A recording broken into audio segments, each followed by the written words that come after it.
Hey guys, welcome again. Grandmaster Jerry Fasty Thornton with another episode of Anime Power Talk. This is going to be a Sport Karate Illustrated legendary conversation with one of my brothers from another mother, going way back to the days where he had Jerry curls. Yes, my name is Jerry, I got curls, but he had his. Back in the days, this gentleman was one of the top fighters in the entire world. Yes, Master Jessie Thornton, hopefully I'm addressing him correct.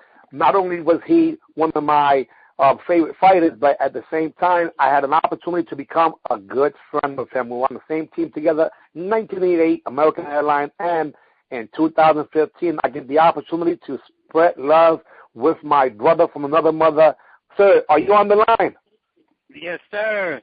All right. Now, persistence overcomes resistance. I know you're not hot on a tight schedule, and I want to make sure that your wife Joy doesn't beat us up, so we're going to keep it as tight as possible. Yes, sir. All right. So listen, now, again, we go way, way back, and I think that the good thing about this is that, as we all know, we are extended family members in the martial arts industry, just like in any other dysfunctional family. So whether they're from the South or the South Bronx, I think it adds up to the same thing. If there's any way possible for us to start in the beginning, what was your inspiration, desperation, or motivation to start in the martial arts? What year it was, and what style? Well, the Green Hornet movie really inspired me. Bruce Lee. Again with Bruce Lee, that freaking guy's all over the place. Jesus Christ, amen. No, he has really motivated me because I was having problems when I was a kid growing up. In my neighborhood, you know, they just integrated the blacks and the whites as I was 6 and 7 years old. And we would wind up fighting every day just to go to school. If you don't mind, what city and state we're talking about here, even though you have an idea? Ringo, Georgia. Gotcha. And it was unbelievable, you know, as to how things were back then compared to today. You know, just to get an idea, if you drove 15 minutes in Ringo, Georgia, could you be in another state? Yes, sir. 10 minutes from Chattanooga, Tennessee. So basically what you're talking about right now was that you was in the border that had a lot of hostility, especially since you've been around the block a few times, and I think you're slightly older than me, even though some people might think we're the same age because we spoke about that the other day. But so we're talking about back in the days in the 1960s maybe, huh? Yes, or early sir. 70s. The early 60s, for the mid-60s. Mid-60s, early 70s. Yes, sir. Wow. Okay, so we know that maybe it was a combination of desperation to learn the martial arts and inspiration from what we said, Mr. Bruce Lee, rest in peace to him, via Kato with the Green Hornet. Yes, sir. So what was your first opportunity to actually start taking? Now, were you the type that just started throwing kicks and punches as if you were that guy already, or you know, like I was, or was it you fortunate enough to have a martial arts operation happening near you? That was me out there in the yard kicking after the show would go off, trying to mimic those techniques that he was throwing, because there wasn't a martial arts school in our area. And the closest one was in Dalton, Georgia, and or either Chattanooga, Tennessee. And so we would get out here and kick at each other and punch around with each other and make nunchucks out of axe handles, you know, just just having a good time, learning how to do what we just saw on the TV. But, you know, then there was a school that opened up years later here in Ringo. It was a Kung Fu school. And I was fortunate enough to be able to get a little part-time job after school in order to pay for it, because my parents couldn't afford it, you know, to pay for it. It was 12 of us in the house. So whoa, hold on a second. So you're probably one of the few people that actually have more kinfolk than than Billy Blanks, because he thought he just shy of maybe 1 or 2. He told like, what the heck was that? Oh man, we're a big family. You know, we're a loving family, and we stick together. I mean, you wouldn't believe how the things that we've been through in life, and how God has blessed us through all of them. But hey, you know, amen to that. Amen to that. And that book should be written, because when it's all said and done, you and I have had an opportunity throughout the year sporadically have conversations. And what I love about the fact that when you have a relationship that's true, it doesn't matter how much time is in between. It's like we never skipped a beat. That's right. I agree with you totally. You know, and see, that's true love right there, and true friendship. And that's what it's all about. Hey, so okay, I want to get into some. So you got a chance to train in kung fu. Do you remember? And that's the real guys. If you're really listening here, I started martial arts in 1974, and that was a kung fu guy who was just teaching in the park. So the first exposure that we got to martial arts, unless you was lucky enough to do some type of judo, kung fu, because from what I remember during that time, they used to say, well, karate comes from kung fu, so the authentic thing is kung fu, and of course we were mimicking Bruce Lee, even though he was doing a lot more than just kung fu. But how long did you train in that? Do you remember what the style was, and then what was your change? It was the white tiger. White tiger, yeah, tiger style. And, I didn't get to train long with them, because my cousin was living in Chattanooga. He said that he would come down and teach us Taekwondo, which he was training with Grandmaster Chain up in Brandon, Tennessee, or Chattanooga rather. And so wait, one question. When you heard the word Taekwondo, did you think it was Chinese food? Because when we got first exposed to martial arts, and my instructor sang to Tiger Kim, rest in peace, I looked at the yellow page and he said karate, kung fu, taekwondo. I had no idea what the taekwondo was, and they were calling it Korean karate. Oh, I didn't know. I just did what he was teaching us. You know, I didn't really know if it was Taekwondo, because I'd never seen another system to know exactly what that was. You just know that you were kicking and punching and having some fun. Yes, sir. And teaching me, and I didn't care what he was teaching me as long as I could learn it. Yeah. Oh man. Okay. But Jerry, I tell you, I had so many, here in the South, racial issues were a major deal.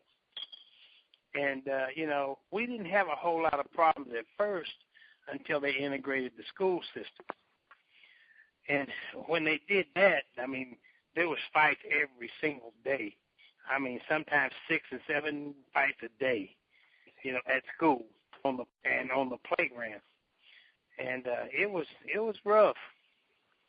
And I was the smallest thing in the neighborhood, it seemed like. And because when I graduated, I weighed about 110 pounds when I graduated.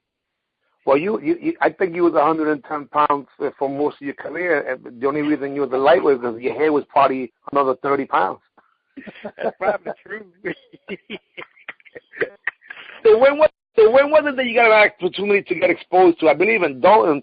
How far was Thornton from you anyway? Because I think that's where Master Ben Kaika from United Karate actually was reciting and still might be reciting him.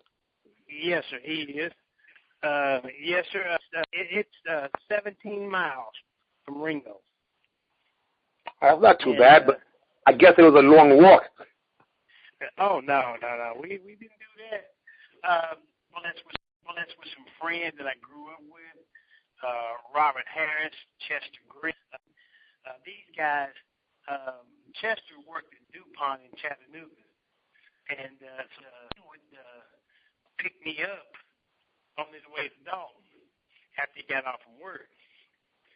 And so I would ride down there with him, you know, and we would train, and we'd train from 4:15 till 10 o'clock at night, you know, and 3 nights a week. And then the days that we weren't having classes, we would train at home on the football field, up under the street light, wherever we could get. But, well, let me tell you something. Again, that is in concert with people worldwide.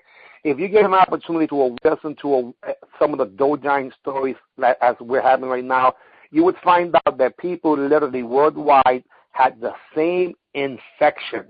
We got the Kung Fu fever, and that thing went all over the world. Everybody's a Kung Fu fighting. Yeah.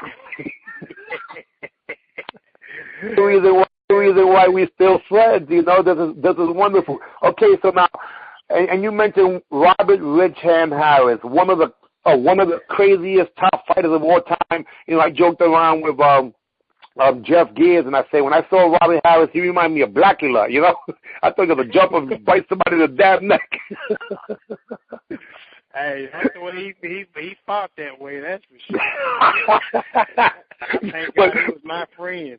Thank God he was a friend. And that's the funny thing, because what Jeff Gears was saying was that he made a mistake going down to the Battle of Atlanta, knowing the rules and saying how Robert wasn't supposed to have the seed because he was the present seed, blah, blah, blah. And Robert hit him so hard that he was standing there trying not to cry, but since he hit him in the nose, his eyes would just kept tearing. And it was something that everybody else, like John Longstreet and the center referee, was just laughing. And you got to hear that story. It's so freaking refreshing and hilarious because obviously we were participants, but we were first and foremost Kung Fu fever boys and then fans of people who were already top fighters. So you started training with Master Kaika, and you did that along with 2 of your friends, and you was traveling 17 miles and getting an opportunity to train any which way to try to just increase your skills. When is it that you start? Let's backtrack here. Master Kaika was training in Taekwondo, if I remember correctly, except that he started making and doing things slightly different that made not just the kicking, but the punching trademark that I shared with your grandson, because this is what I remember Master Kaika told me, and yourself and Mickey Tyler and everybody else who has come from that incredible operation from the Deloach brothers and so on and so forth have always done. So what was different about Master Kaika from what you remember? Well, he was the guru of studying people fighting. You know, he was a football coach, and you know, and he loved boxing, and he loved his wife got him into the martial arts, and he incorporated the boxing with you know, his taekwondo that his teacher was teaching him, it was for me to sit and watch and learn. I didn't really know a whole lot about why he did what he did.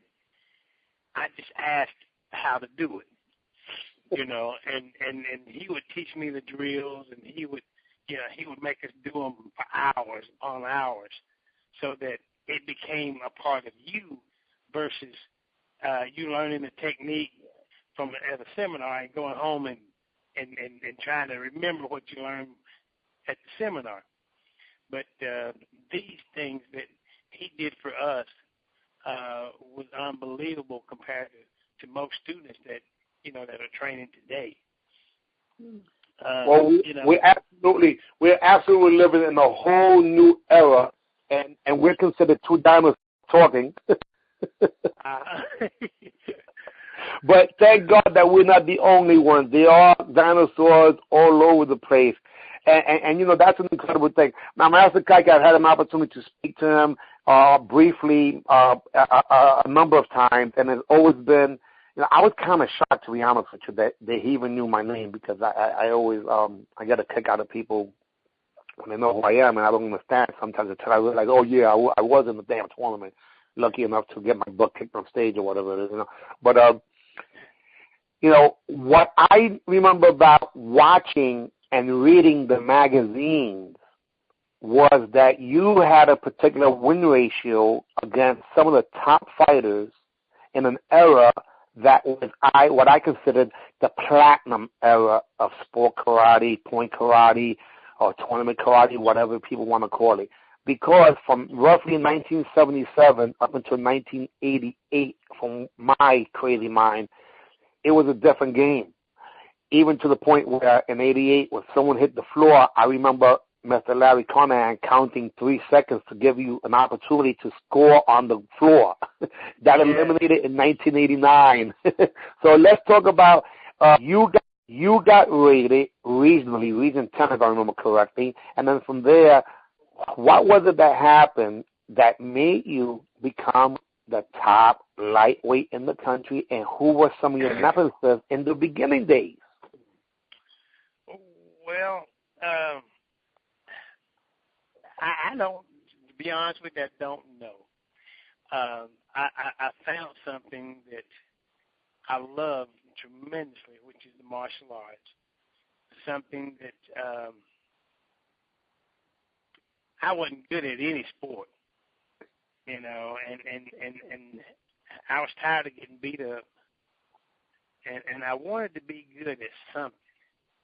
And I don't know how the Lord blessed me with what little talent that I do have.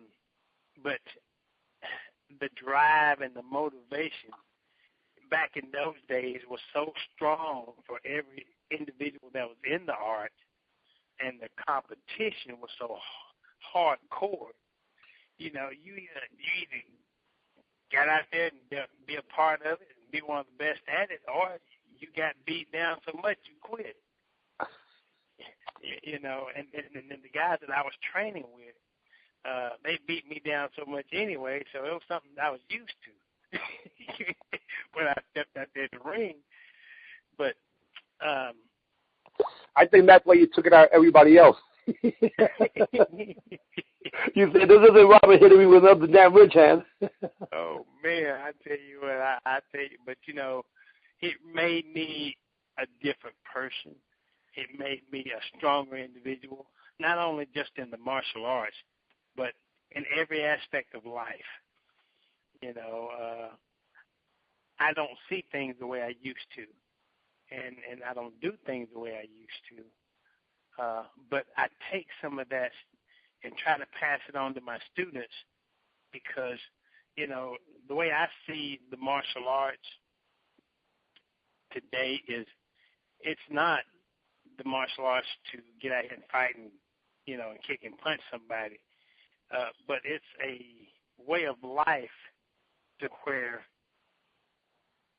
you're teaching a student about how life is out here on the street, but you also teaching them how to be a good person at home, at school, on your job, anywhere you go, you're showing people respect, and that comes back to you. The martial arts training that Mr. Kiker had taken us through, he did it with Jesus Christ being first. And see, our whole organization is a Christian organization, and Amen to that, baby. Because if it wasn't for that, we wouldn't be here, and that's what it's all about. So you have the hierarchy exactly the way it's supposed to be. That's probably why you have one of the very few situations where instructors and students' relationship have lasted longer than most when it comes to United Karate. Because from what I remember, in 1980, you was able to start your own school right there at Ringo, which you still have an operation, but you still, to this very day, correct me if I'm wrong, considered one of the seniors in the same school that you traveled to many years ago. Yes, sir. Yes, sir. I am one of 8 there are 8 of us that are 7th Dan or 7th degree, and then there's several down below us. But out of all the guys that started when I started and was there before me, you know, most of them done retired or the Lord done come got them or something, you know. But you still have that handful. You know, you're talking about Robert, you're talking about James Hobby, Jimmy Haymore, Steve Fields. These guys that been there, you know, as long as I have, or some almost as long. You know, some of them. And let's not forget Miss Tyler. Oh yes, please don't forget her. Oh, and I, Lord knows I didn't mean to leave her out. That's my baby. Oh, yeah. I seen your baby school some young ladies as if she was their mama, and it was so incredible because her diversity with her left hand, her right hand, but what was incredible was the way she was slipping and dipping and bobbing and weaving, and for whatever it's worth, she did not and was not anywhere near the age range of these young girls that got spanked by a master. Oh, yeah, man. She, you know, Mitzi was, to me, that was one of my best friends as far as ladies, sister, someone that I would go through, you know, the deepest part of any place for her. You know, if she's in need, she know who she can call, and that's me. You know. Wow, and I'm sure the feeling is mutual. Hey, listen, let's and again, there are so many people that I'm sure throughout the years he had an opportunity to break bread and also break some sweat with, you know, in terms of training. You know, and for whatever it was worth, only because I am the host of the show, so I am going to be a little, just for the sake of having some type of connection. You and obviously I was a fan first, and believe it or not, I was at the 1981 U.S. Open as a competitor and a junior when I first went down to the South. Now, obviously at the time, I was looking at all the people who were rated, and I think the Grand Championship was Nasty Anderson, but I mean, he might have beaten Roberts for it in '81. I'm not sure. That was when Charlie Brown was the actual promoter. And this was over at what was St. Petersburg. Now, yes. Now, there's a good possibility you remember some of this or most of this, but my question is, it's interesting. Your wife, Joy, still calls me Fast Feet. So obviously that was a teenager. That was a teenager that she got exposed to initially. Do you remember the first time you and I actually met? Because I was a fan way before that, but an idea?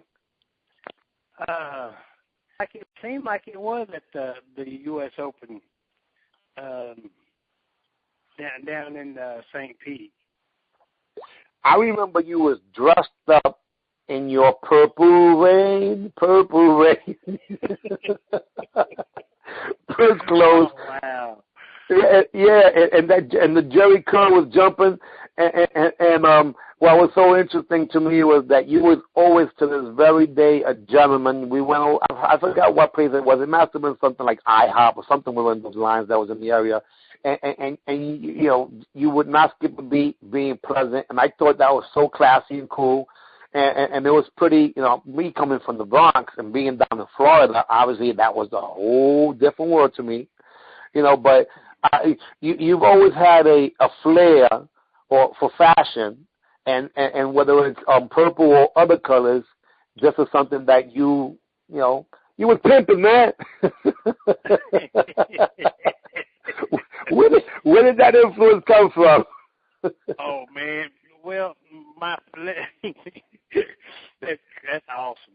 My family believe it or not. We just come back from our family reunion. We had our family reunion up in Lake Erie at this Salt Creek Mills Resort. And my family don't dress down. You go to a family function, you better bring a 3-piece suit and a hat and cane, whatever. But you better look good, because if you don't, they're going to talk about you. They're going to mention, oh, man. I remember I went to my cousin's 70th birthday party, and I didn't know what to wear, so Joy recommended me wearing just a button-down shirt and a pair of dress slacks. I said, I don't know about that. I said, you know how my folks dress? She said, it'll be all right, just a birthday party. Jerry, I went to that birthday party. I was so embarrassed. I could not believe that I let her talk me into wearing a button-down shirt and a pair of slacks. It was unbelievable. Everybody was dressed to kill. I was so embarrassed, man. I wanted to go shopping, come back to that party. But my family has always been like that, and so, it's just something that once we got to where we can afford to do those things, I do the same thing. Plus, I'm a very smart shopper when it comes to cost. Yeah, we call that frugal. But as I would say, now that I got older, I got smarter, a little more cheap. But doesn't mean that I have to dress like a bum. I mean, for whatever it's worth, you and I were having a conversation along with down there. Her name was Thornton, also, at least her maiden name, and you wasn't dressed like the guy I was used to, and then all of a sudden, you went and got dressed, and that was this year at the Battle of Atlanta.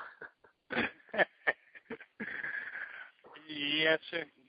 Yeah, the only thing sad about it was that you and I both didn't last we spent more time outside before we went into the nighttime finals than we did in the nighttime finals, and then once we were there, we couldn't spectate for too long because the sport has changed so much. It makes it difficult for us to identify with what they're doing. Am I wrong? Yeah, you are so right. And it really, I can't say it breaks my heart because, supposedly this is the modern day era, but looking back on the true martial arts, it doesn't compare to what, was back then. Well, let me tell you this is what I believe, right? And maybe I'm wrong, but in my crazy mind, because I'm crazy, everyone knows I'm crazy. At least they think I am. Good, thank you. Okay, good. So what happened was in 1977 to 1988, the world changed, and when it changed, it didn't change for the better. The platinum era comes from the golden era. The golden era wasn't put until 1976. Before that, it was the blood and guts era. So platinum era means that we had the foundation of what was the traditional quality, but we added some additional flavor. If you take one of the top 10 fighters or the top 20 fighters, because top 20 is a big deal nationally, or even top 10 regionally, humongous deal, you had people who never fought the same, even from the same school. So basically you had original flavor and style where no one copied each other 100%. Yes, you had some influences from the same school, so you do similar techniques. However, Mickey Tyler and Robert Harris and Jessie Thornton and Randy DeLoach, or even Kenneth DeLoach or James Harvey, none of them fought exactly the same. Where today, everyone fights just about in two different ways, copying each other. Yes, sir. You're right. Now, am I right? Do you believe that's the case? I totally agree with you. That's exactly what I see. Now, what was pretty cool And again, we're going to fast forward to a personal experience because you had an opportunity to have your grandson, who, to me, I believe could be one of the best of all time. As soon as he believes it, then it'll start happening. But he was competing in the tournament, and I noticed that, he had great skills, but he didn't have the confidence, and he wasn't throwing the technique. So I went over to him, obviously, and I shared some of the information, which I'm sure it was just regurgitating what you've told him over and over again, But what was so cool was that I had a boys who I trained 4 times, who happened to be a student of Master Joe Corley, and since I was down there working with him, I had an opportunity to have this boy, this young man, I should say, 14-year-old, work with me. And the first match, I think he just looked just like anybody else. And then I think the second match, something happened, and then you took a seat in a different spot. Yes. What did that happen there? Well, he acted like he shut down for some reason. I don't know what, I don't think it was because of the fact that he may have been tired or anything, because I don't think he was exhausted. But I don't know if, inexperience in a national event shut him down, or the fact that maybe you was talking to the other kid that he fought that, and he knows about you and how well you are and how awesome you are, that it shut him down, just thinking that you was over there coaching, and see, it's easy to get into somebody's head if they don't know how things work. Gotcha. But he told me, he said, Papa, he said, that ain't gonna happen to me no more. That's right. He said, Mr. Fontanez told me what to do, and I'm gonna tell you, and I gotta tell you this, that young man came home, and he worked on that for weeks. Yeah, baby.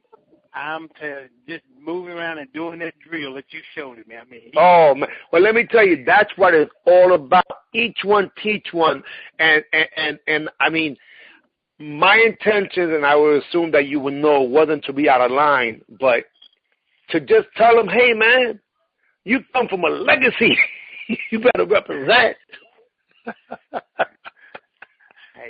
And I tell him, man, I said, listen, you got more talent than I had. I said, yeah. We got to work on the heart, son. And he's also a model, meaning poster boy. The guys are, the women are going to love that guy.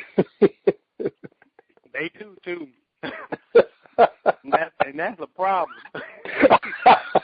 Yeah, I know. Hey, you know what? It's interesting. So now, let's briefly talk about an experience that you and I had an opportunity to share, and that was being on the same team with American Airlines. That was, I think, pretty cool.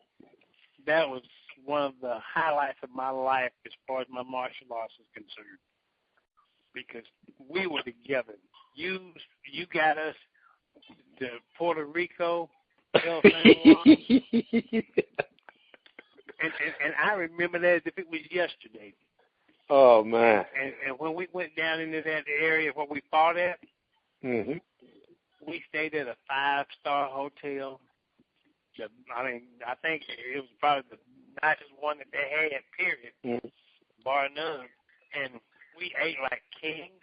They took care of us. And then we went and fought. And Jerry, that boy hit me in my mouth. I hit him.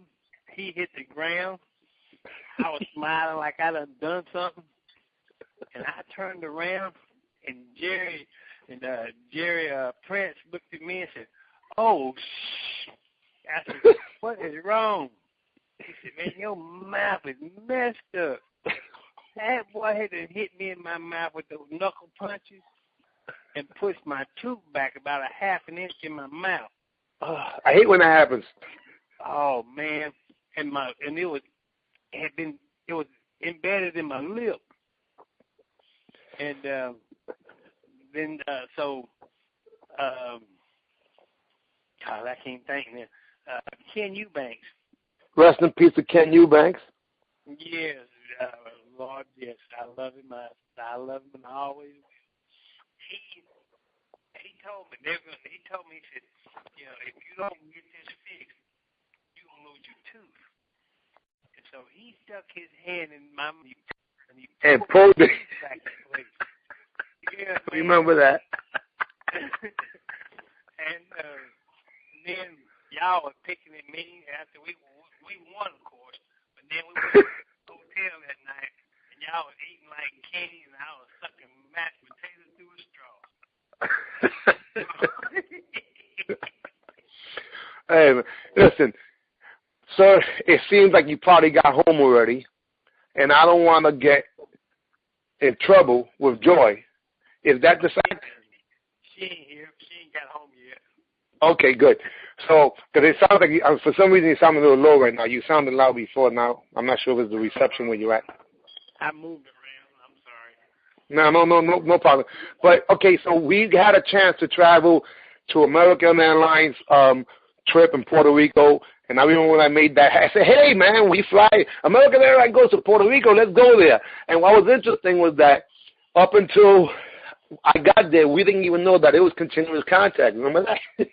Right. I called back home. I said, hey, man, it's continuous contact. And then I was able to negotiate over there, so they made it point karate for us. And what was interesting, and this is something that is a historical fact, and you was there, so you know, and nobody even realizes, but the next year, the Caribbean had their own region in NASCAR, and that was Region 13, and it was because of that trip.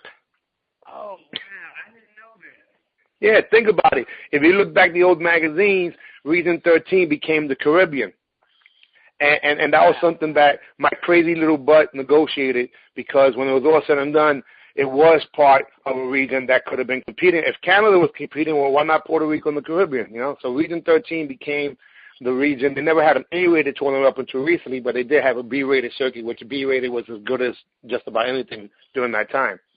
You know, now we also had an opportunity to go into international competitions. You know, I know when the world changed in sport karate here in the United States, whether it was WK, IAXA, WACO, these organizations were around. And correct me if I'm wrong, but you was also a participant, whether from a competitive standpoint and a coach with some of those. Let's talk about some of that stuff. Yes, sir. That's true. Was it WKA? No, it was yes, sir. It was WACO, and I think I saw you as a coach along with Don Roffey and a few people. Were you part of IAXA also, or? Yes. I was even on the team there for quite a few years, and then I got to, you know, where I couldn't compete there for a while, and so I started coaching. Yeah, was it an injury that you had? Yes, sir. I winded up having my hips replaced. Okay. And then winded up having a heart attack. And Holy smokes. Knee surgery, 4 knee surgeries, and a disc replaced in my neck. So you're a $6 million man. That's what they call me around here. And you're still here, and you know, that's what I'm saying. Every day in life is a God-given gift, and we have to cultivate it and appreciate it, because those days are numbered. Yes, sir. Yes, sir. And you know, I try to teach these kids the Word of God every opportunity I get. You know, I'm not a holier than thou type of person, but I know who my God is, and I gave my life. We call that keeping it real. Yes, sir. Let's keep it real. You know, it's interesting, because people who say that they're atheists or otherwise, or agnostic, or, you know, they change their mind when they start seeing the end. Yeah. All of a sudden they find religion. Oh, man. But what I would like to do, if possible, sir, is, like I told you, I have made a commitment to help as many people as possible who need the help. And when it's all said and done, I've been very fortunate throughout the years, as you know, to acquire some information that helps people via martial arts in terms of business without them having to sell out. Selling out is fine if you sell out your T-shirts and spots on the floor, and if your promoter sell out, competitors. But being a sellout is something that we don't need to do, because standards and quality of the utmost high should always be kept. So I shared some information with you in the past. Say thank you for trusting in me. Now, mind you, guys, I, like everybody else, have gone through probably more trials and tribulations and challenges, and at this present time they continue, and that just means that you are alive. Problems mean you're still alive, and God knows I'm alive, and amen to that. But I appreciate the simple fact that you've been understanding with me, and I think you know where I'm coming from in terms of my heart. But sometimes God does have a sense of humor. Well, he made us, didn't he? Do you know that's the funniest person in the world? Oh, my God, he made the world. Oh, my God. Hey, listen, so is there any way possible, only because I know that if I really drill, I'll be able to get some. Okay, let me just ask you this.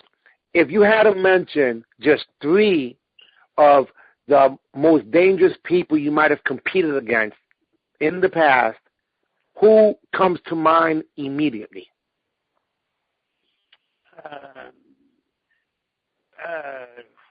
The gentleman out of Texas. Ray McCallum. Gatto. Oh, El Gato, Jimmy Tavares. Wow. Yes. Wow, that's right. I forgot you had super light and lightweight. Now, what's interesting is that if I remember correctly, his career in the national circuit pretty much was stopped by your brother from another mother, Mr. Robert Rich M. Harris, which I think he hurt his knee at the Fort Worth Pro Am Nationals, maybe 1981 or 82. I don't know. I can't. Well, you know what? This is the thing. Just so you know, for some reason, my memory when it comes to martial arts competition has been better than most, because I was such a fan, so I had a chance to read. I see a photo of him right now. If it wasn't at the Fort Worth Pro Am, then it was at the Diamond Nationals, and most likely it was the Diamonds. He's on stage, and his knee got injured fighting against Robert Rich M. Harris, which I think Robert swept him. Oh, okay. It seemed like something like that happened. So you're fighting a Gato. The Gato was probably about 5'4", and you was probably like 6'4", or at least you looked like it. So what was so good about him? He was so quick, man, and so agile, and he could move. Let me say this. Kevin Thompson reminds me of him, because he could move, man, and get out of the way, and he was so quick. And the first time I ever met Gato, or Jimmy Tavares, was at the Battle of Atlanta. And they were talking about how awesome this man was, and this, that. And I wore him out. And he was so mad about it. He told me, he said, next time I see you, I'm gonna get you over, Anyway, I said, well, I'll be there when you get I'll be there whenever you're ready. And you know what? We met at the top 10 out in California. Wow. At George Santa Maria's. I think that's the name. Yeah, Joyce. Yes. Oh man, you talking about putting me through it? That man. Well, you talking about drop down? A drag out fight. I mean, it was. We was all in the chairs and everywhere. We wasn't in the ring, but we was fighting. and he beat me that day. Wow. I again. You know, and I think we fought 3 times that I can recall. And I beat him out of 2 out of the 3. But man, you talking about beating? He gave me a beating that day. You can admit it now, right? Oh yeah, well, I admitted it then the way he did it. You know, and then secondly,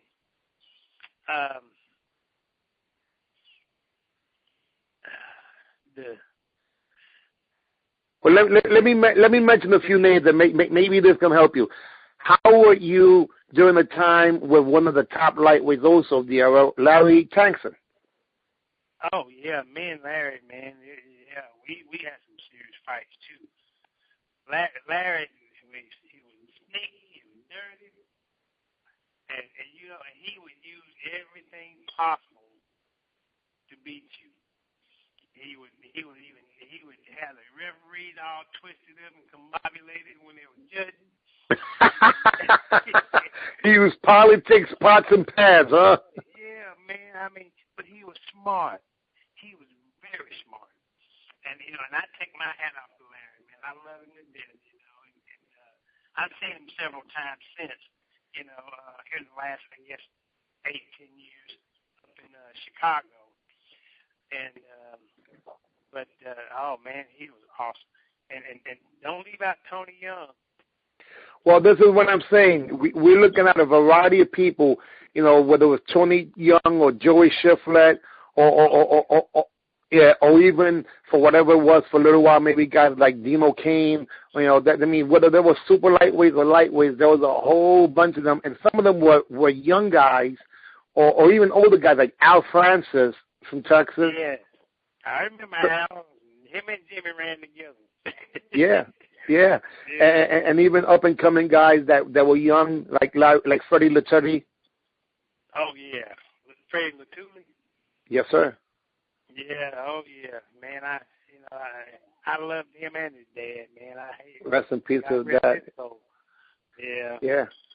But this is what I'm saying. If we're able to take these people and bring them into our minds and our hearts, that means that they're still here, and that's one of the intentions of what this is about.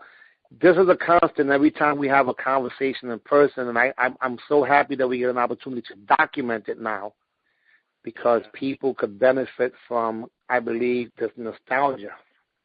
Oh, man, I wish that, you know, see, like, today, there's so many things that are accessible to us, like the YouTube and like your Dojang talks, and you know, these other people that are upcoming in the last 15, 20 years don't know about these people. Right, and they're going to know because that's why we are doing this.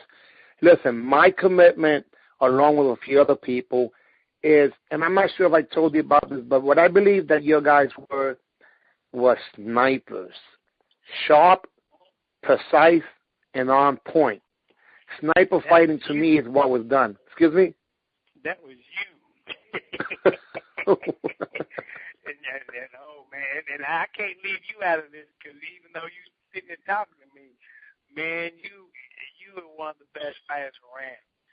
And you know, and you knew how to get into people's heads. And you know, and it was amazing how, you know, these guys would be so awesome at fighting, but when they step in the ring with you, it's like they lost their mind. You know, but you know what to do with him. You've been fighting him and you've been watching him and you can't figure this out. See, the thing about you, Jerry, you always change up everything. See, you were smart enough to know that you couldn't fight the same way all the time. Because if you did, everybody would know how to beat you. You see, but that was the beauty of you as well. You know, you, like you said, you know, you was one of the younger guys, but you watched, you videoed, you learned, you listened, and you applied. I'm just one of the biggest fans that had an opportunity to mimic and just make believe that I knew what I was doing. That was me. Well, that's the constant. It's funny because I sometimes I will watch videos. I'm saying, what the heck was that? I know it worked, but I don't know what that was. Well, that was me trying to survive. I know that's right. You know, there was a gentleman by the name of Jay Bell that I know you know pretty well. And Jay Bell was the type of fighter that if you wasn't ready when they said go and stop you, he was gonna knock you out while chewing his mouthpiece, looking like he's a maniac, you know. And I love Jay Bell, but one of the things he said that made me die one time, he said as a spectator he was watching Jeff Smith and other people's fight like Mike Warren and guys like that, and he said, I don't know how they live because they were getting hit with techniques that were just like bombs. And that's what happened with me. When I would watch Spectator, I'm like, oh, as a spectator, I will watch these guys, and I'm saying, holy freaking smokes.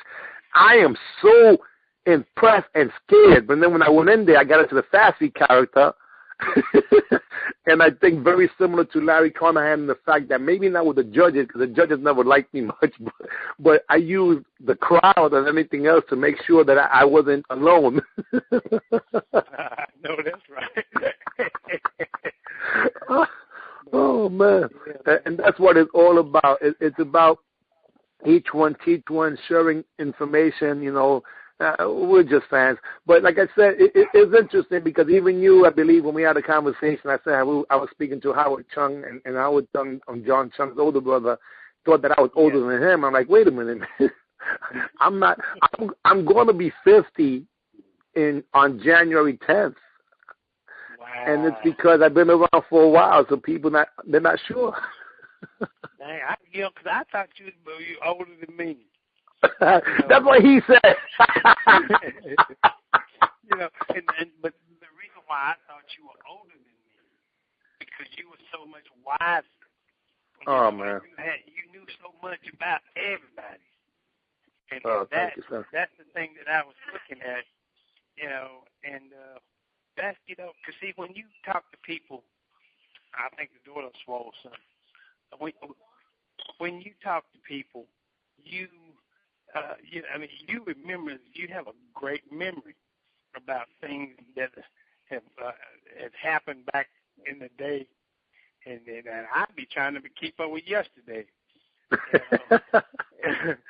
And I believe, see, you didn't get hit as much as I did. So you ain't well, I think what happens is that I'm not sure if you get kicked in the head and you can't remember, is that punch drunk or kick drunk? Yeah, I guess it is kick drunk. So someone was a punch and kick drunk. You know, maybe I'm just punch drunk. I know that's right. But you know, you were speaking about Jeff Gears, and Jeff and I go way back too. And you know, I think I fought Jeff once or twice, which I didn't beat him. But I mean, we've had some good times together, you know. And I tell you, if I could go back in time and had an opportunity to do all this all over again, I would do it. Oh, you know that. I'll tell you right now, I would compete more. Yes, sir. And knowing what you know today, yes, sir. Oh, man, because, my God, you know what? My plan, and I have this plan, I've done test markets throughout the years in order to see if I was, you know, if I was on the right path. And one of the test markets I did was I created what was called Risky, Real Sport Karate Instructors. I said that the reason why a lot of the top fighters don't know any better is because their instructors don't. So, like, exactly it's right. Like the blind leading the blind, so no one knows how to properly do it. Am I correct, maybe? That is so correct. So this is what I did. I came up with a curriculum that I've been teaching throughout the years, and I started teaching people in Europe and the United States on how to become instructors in sport karate. The fakes, the repositions, the angles, the standard, the way you put the hand positions, distance, you know, the art of war, psychological mindset, all these different things that some people either did or didn't know. And I started certifying them as riskies, real sport karate instructors. Now today, I changed it to what's considered sniper because, again, you, even though you came from Mr. Kiker, you fought different, so you have really your own style, even though it's similar from in terms of techniques of others, but you and Robert didn't fight the same.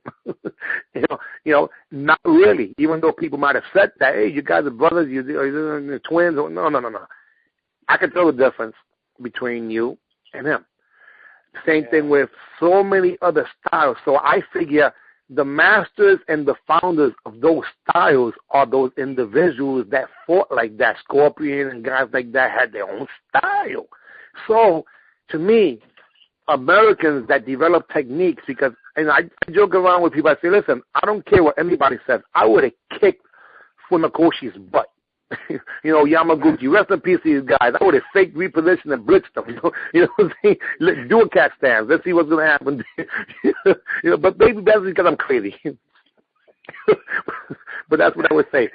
But what I'm saying is that I am committed to recognizing the real deal pioneers and legends and sniper fighters, because the entire generation that can hit you with one technique and make you pray because there's no more oxygen in the world left, or see you or hit you when you see three people.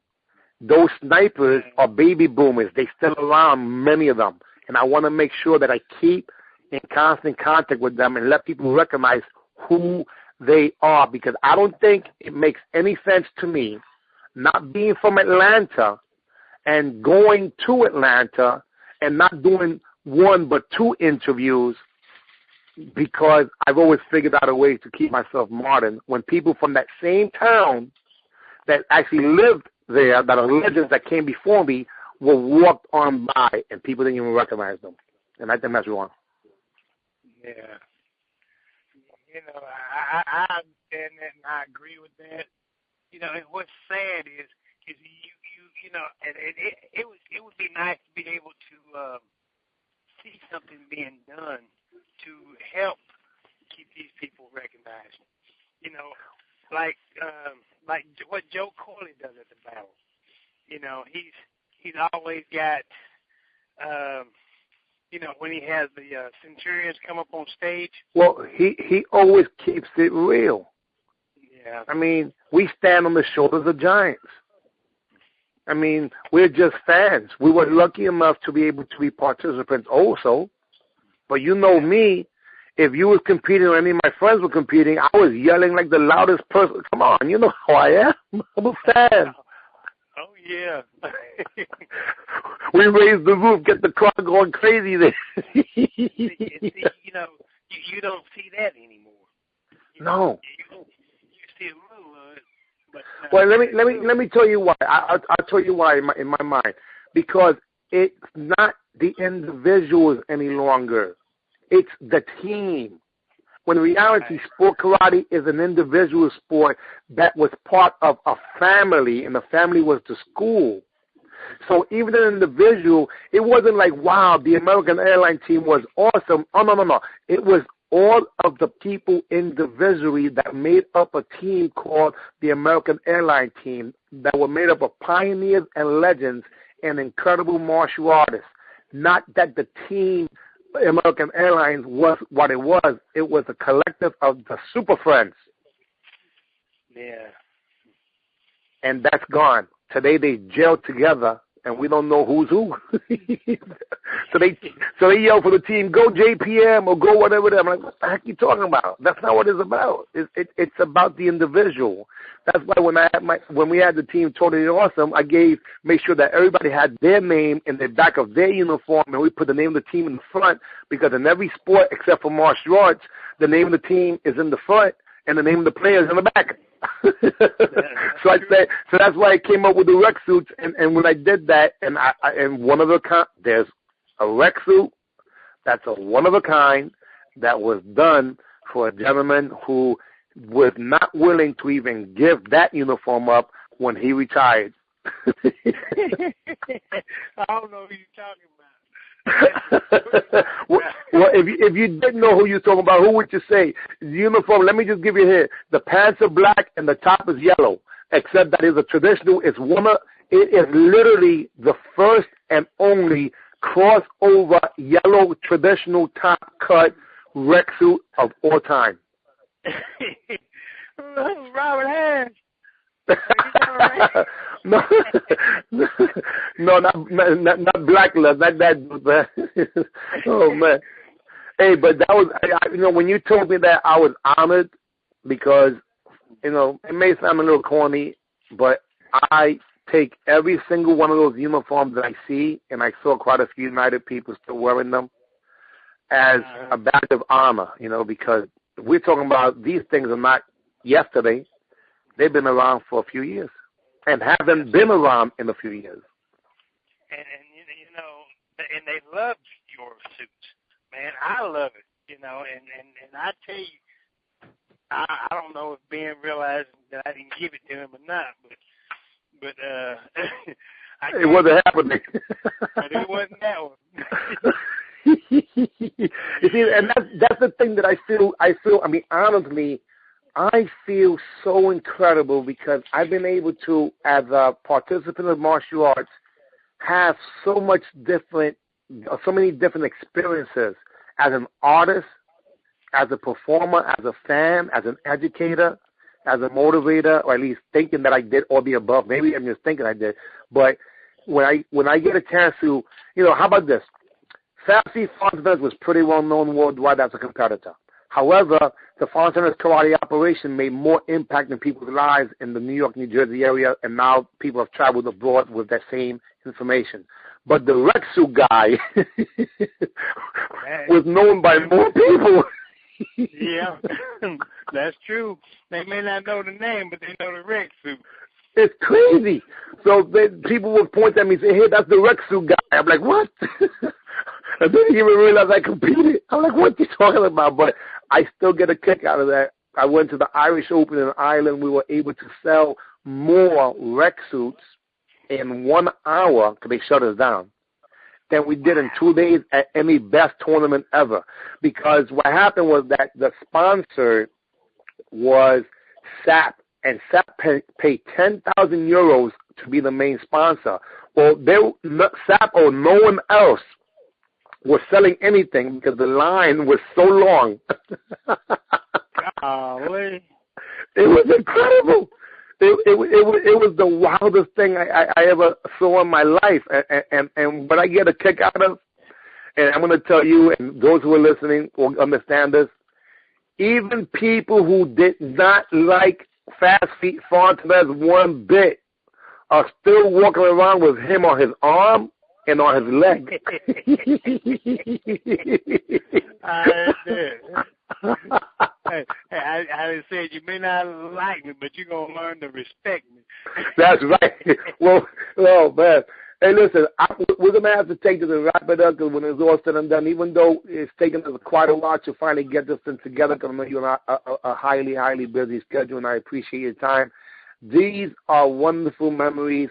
Guys, again, let me reiterate, Mr. Jessie Thornton is literally one of the greatest fighters of all time that I had an opportunity not to just spectate, but to become a team member with, and even more importantly, a true younger brother, because even though he thought I was older, I am slightly younger because I am not 50 as of yet. But and you know what? I respect you, and I love you, and I really appreciate you, and I know that the best is yet to come. If we're able to, and if you don't mind, don't keep this a secret. Let's share the Dojine.com. The app is already up. It'll be up in Apple Store soon, but it's already at Google Play because there are people that literally never had a chance to hear the truth. And the truth is that we all have been able to stay alive because of the Word of God and have had some incredible experiences. And each one teach one is not about you or me, it's about us. And I don't mean us as an us, I mean us, U.S., because yes, we are the ones that all benefit from it. Hey, when your grandson was fighting, I was loving every second of it, and that's what it's all about. And I had no other choice but to look at him and say, hey, man, are you kidding me? You better represent. So if you're saying that those words actually worked and helped, well, I feel honored and blessed that I was able to somehow vicariously help. Well, sir, I was honored and blessed that you took the initiative to do so. You know, he admires you, and like I said, he loves you, man, and he listens to you. See, you know, you don't find many people, they can talk to you and tell you something and show you something, then they walk off. You know, it ain't nothing to it. But he listened to every word you said, and he absorbed what you said, and he does what you said. You know, and that's right there tells me how much he respects you. I mean, you know, and that's, you know, and I'm going to definitely tell him that you ask about him. Oh, man, are you kidding me? Again, see, this is what I saw and I see. The best is yet to come. Mr. Thornton, I'm telling you right now, I have a plan, and this plan is to expand across the land and help people buy some land with some sand, you know? Because what I'm saying is that when it comes to being able to be a professional martial arts school owner and or a promoter and or dot the I's, cross the T's, and make connections, I have a God-given gift in some areas that I need to cultivate, like all of us, because as you know, God gives us the gift of life, and what we do with that gift is our gift back. And it's through us, not from us, that these things happen. And all I can say is that I do not have skills. These skills belong to the entire universe of martial arts. And if I get an opportunity to share some of the stuff that I can remember, then that's my job. And that's what I must do. Amen, you know? Brother. Hey, any parting words that you want to say, or some shout-outs or what have you, because obviously this is something that I think has brought a smile to us both. I would like to give a shout-out to all martial artists, especially the older guys that come up with myself. Keep on kicking. You know, a family that kicks together sticks together. No doubt. A family that prays together stays together. You know, and that's what United is built on. You know, and you know, we you know, we're up in the age, but you know what, we're still together. You know, and I say to everybody, put God first in your life, and everything else will come under you. I would have to concur. Amen to that, sir. Amen. It makes all the sense in the world to me. I love you, brother. Hey, and likewise. Hey, hopefully we had a good time, and some people, and the people who listen to this, hopefully you was able to get educated somehow. and again, our commitment, I believe, is to make sure that we give positive options for people for years to come. But let me tell you something, sir. I have a plan that I'm going to share with a bunch of my peers and seniors, because when it's all said and done, we are not the old school or the new school, but we're the true school. So the truth shall set you free, and the truth is timeless. Amen. Amen. All right, sir. Hey, listen, so in the famous words of some crazy Puerto Rican from the Bronx, when I say A-B, sir, you say see ya.